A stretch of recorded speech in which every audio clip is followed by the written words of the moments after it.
Hello and welcome to this Introduction to Summary Writing walkthrough video. Let's get started. All right. Well, in essence, a summary is a short account of the central ideas within a text. Obviously, summaries are not the place to share your opinion, expert background knowledge, any personal information. Essentially, a summary is simply a restating of the key or salient points in a text. Some steps that may be useful in writing successful summaries. Well, first, obviously, read the text. Don't let any big words frighten you. You can always look them up unless you're doing this sort of thing in a timed exam setting, in which case, building your vocabulary outside of the exam setting is crucial. It's always a good idea to write a short paraphrase of the text. Now, in a minute, we'll see what a paraphrase text is exactly. Summarize what you've paraphrased. So, basically, there are three sort of steps involved here. And ultimately, the answer, your summary, should be written in complete sentences, like a story or a paragraph, for example, not just a list of bullet points. It should be readable, covering the main points and the key ideas. It should be in your own words, otherwise you're essentially plagiarizing the original author or text. And it shouldn't just be a word or two, that won't provide enough information. Let's take a look at an example. Okay, here is a text which reads, it's about 85 words in total. Language is the main means of communication between peoples, but so many different languages have developed that language has often been a barrier rather than an aid to understanding among peoples. For many years, people have dreamed of setting up an international universal language which all people could speak and understand. The arguments in favor of a universal language are simple and obvious. If all peoples spoke the same tongue, cultural and economic ties might be much closer, and goodwill might increase between countries. Okay, here's our source. Now let's take a look at a paraphrase. Here's our original. We just read that. Here's the paraphrased text. And as you notice, it's about the same length as the original text at about 63 words. The paraphrase reads, "Humans communicate through language. Because there are so many different languages, however, people around the world have a difficult time understanding one another. Some people have wished for a universal international language that speakers all over the world could understand. Their reasons are straightforward and clear. A universal language would build cultural and economic bonds. It would also create better feelings among countries." And there, again, is our source. Okay, what we see here is, if you look at the original, and we're looking for synonyms, similar language with the same meaning. Here, the original text reads, "Language has often been a barrier rather than an aid to understanding."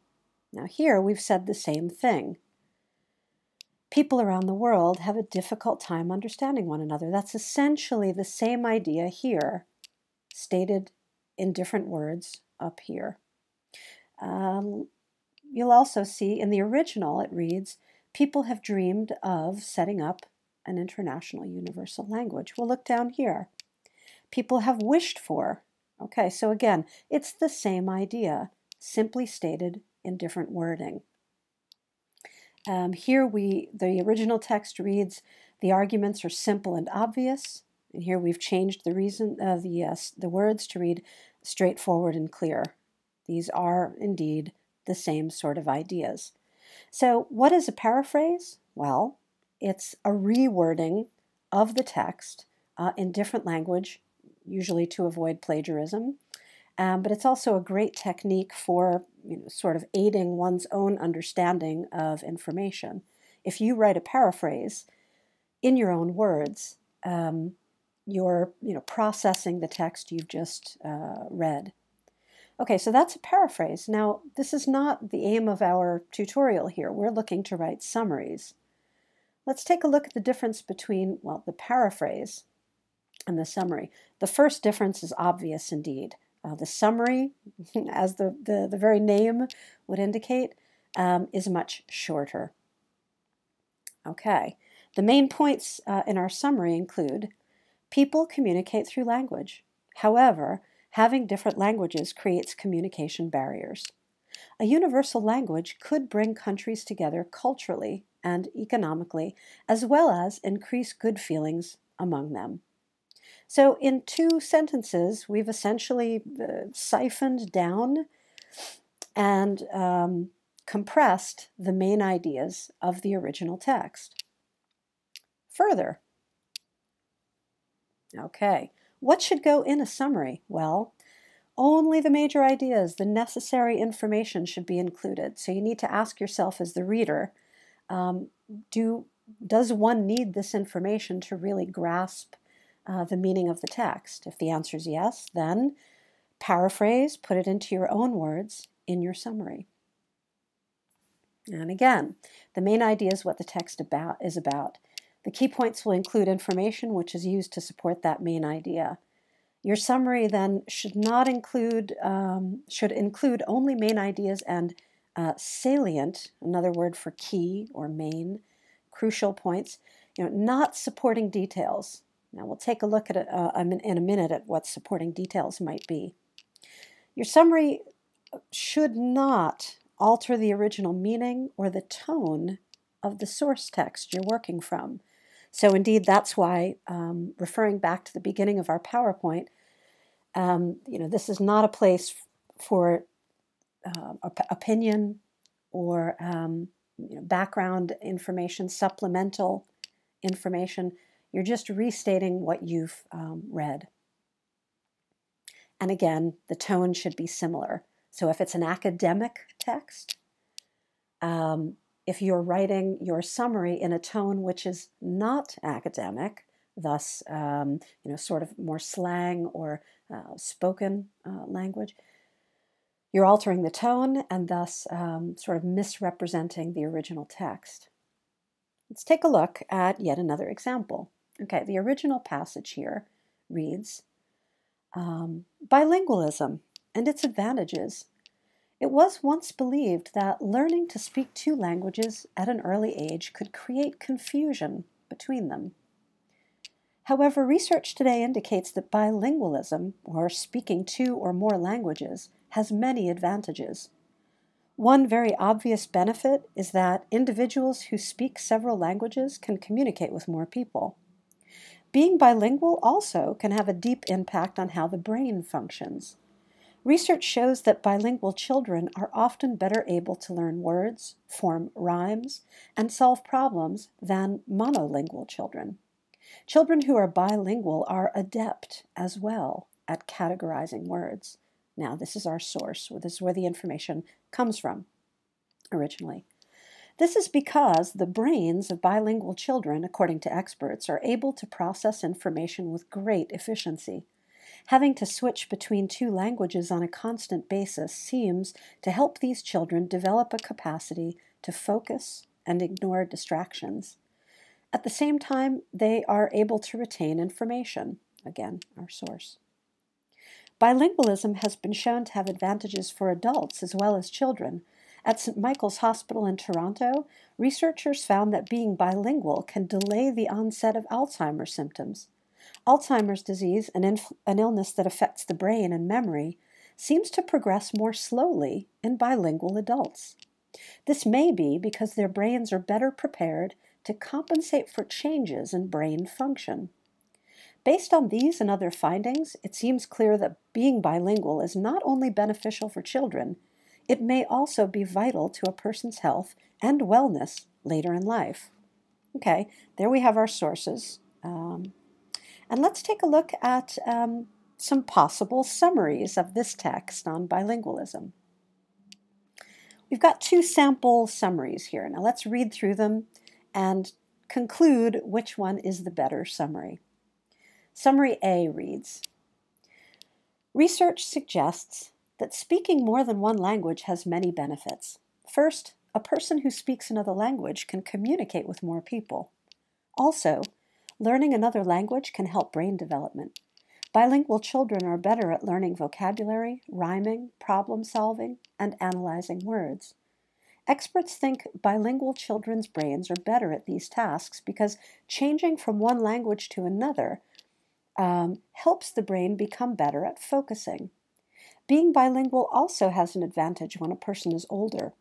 Researchers in Toronto found that Alzheimer's disease progressed more slowly in bilingual adults. In conclusion, bilingualism is great for both children and adults. Now, before we look at our second summary, let's just look back at the original text. And we've got language in our first summary like bilingual children are better at learning vocabulary, rhyming, problem solving, analyzing. Now, the original text reads, better able to learn words, form rhymes, solve problems. Again, we've changed the language here, so we've paraphrased. Okay, here we've got in the original, this is because the brains of bilingual children, according to experts, and then here we write, experts think. So again, this is a paraphrase, right? Here's our second summary. It will also be a paraphrased version of the original. And summary B reads, being bilingual is advantageous in many ways. Bilingual people can speak to more people around the world. Children that are bilingual are smarter too. They can learn words, rhyme, and problem solve better than monolingual children. Their brains process information better because they have to go back and forth between languages. Being bilingual is also good for adults and helps stop diseases such as Alzheimer's. Now again, did we paraphrase? Well, yeah. The only problem is here, this sentence is really similar to the original. Here it reads, they can learn words, rhyme, and problem solve better than monolingual children. Let's look back at our original. And the original reads, yeah, okay. Better able to learn words, form rhymes, solve problems than monolingual children. Our paraphrase here is really similar to the original, and that could get us in trouble in terms of plagiarism. But you do see some paraphrasing here. For example, in summary B, we see their brains process information better because they have to go back and forth between languages. Now the original reads, having to switch between two languages helps children develop a capacity to focus. And okay, so we do see some paraphrasing, switch between two languages. Here has been written as go back and forth between languages. Now really the essence of our question here is which one is the better summary, A or B? Take a moment, think about it. Well, in one of the first slides in this PowerPoint presentation, the message was, let's see if we can go back to it, your summary should not alter the original meaning of the source text. One of these summaries, in fact, alters the meaning of the original text and states information which is actually not accurate because that's not what the original said. And you are correct if you guessed that indeed summary B has made some statements here that weren't actually in the original text. For example, being bilingual is also good for adults and helps stop diseases such as Alzheimer's. Well, take a look, people. Is that what the original text said? The original text said,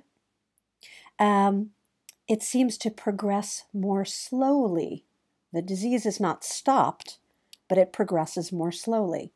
So in that regard, our second summary is not an accurate one because it stated something that's not actually in the original. And here, this summary states children that are bilingual are smarter too. Well, let's look back. Is that what the original text actually said?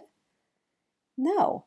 that bilingual children can learn words more quickly, maybe problem solve more effectively. They're adept, they're good at, they're talented in terms of categorizing words. But the text doesn't say that they're smarter. All right? That gives you, I hope, a clear indication of what, well, a more accurate summary would state. Here we've got the salient points without any misinterpretation or misrepresentation. So again, summary A is a more accurate synopsis of the original. To wrap up, and it must be mentioned, giving credit where credit is due, that the material used in this PowerPoint comes from a great book about academic writing. It's the Longman Writing Series 4, and it's the 5th edition by Alice Oshima and Anne Hogue. Let's look back, reflecting. What are the basic principles of writing a good summary? Well, getting the salient main points, not altering the original, the meaning or the tone, and keeping it short and sweet. Okay, why are summary skills useful? Well, they help the reader to, as a wise colleague of mine once stated, you're getting a full mental workout because you're reading, you're critically analyzing, and then you are producing your own rewrite, let's say. This is great for language development. It's also very useful, especially at university, when you have to read lots of information, perhaps do some research writing, write academic essays. This helps you sort of note take and read for the essence of a text. Well, what are you taking home from this tutorial? Let's hope you've learned indeed the main points of what is involved in writing a good summary. Thank you for listening.